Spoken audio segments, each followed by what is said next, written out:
रंगरेषांचा जादूगार पेंटर शरद राऊत. कलेला शब्दांची गरज नसते. ती रंग, रेषा आणि भावनांमधून व्यक्त होत असते.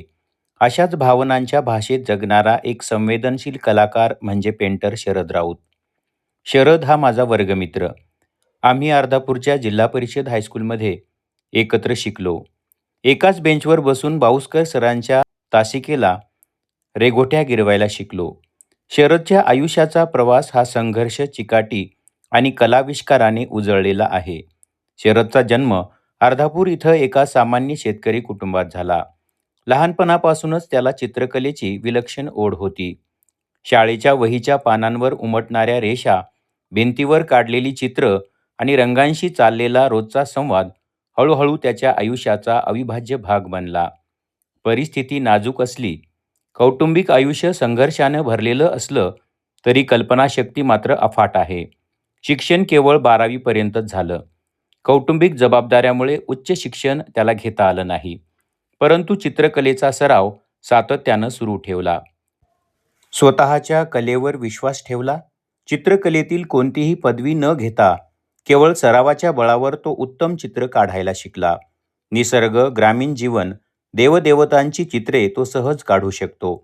दुकानांचे बोर्ड, लग्न समारंभासाठी घरगुती पेंटिंग तो करत असतो. दीर्घोद्योगी असलेला शरद नेहमी स्वतःला कामातच गुंतवून ठेवतो. त्याच्या चित्रांमध्ये केवळ रंग नसून जीवनाचे अनुभव बोलताना दिसतात. शरदच्या चित्रशैलीत साधेपणा आणि आधुनिकता यांचा सुरेख संगम आढळतो. तो आपला मुलगा मंगेशला सोबत घेऊन हा व्यवसाय करत आहे. पारंपरिक कलेला आधुनिकतेची जोड देत हा व्यवसाय ते करत आहेत. त्यांच्या चित्रांकडे पाहताना प्रेक्षक थांबतो, विचार करतो आणि स्वतःशी संवाद साधतो. हीच त्यांच्या कलेची खरी ताकद आहे.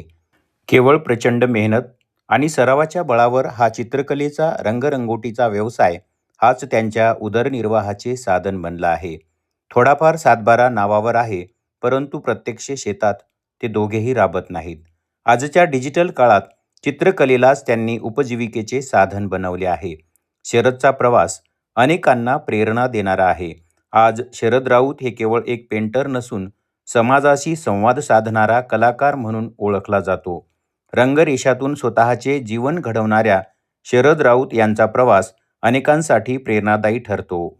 आपणही शरदला सेवेची संधी देऊ शकता. वेगवेगळ्या कामांसाठी त्याचा मोबाईल नंबर स्क्रीनवर दिलेला आहे.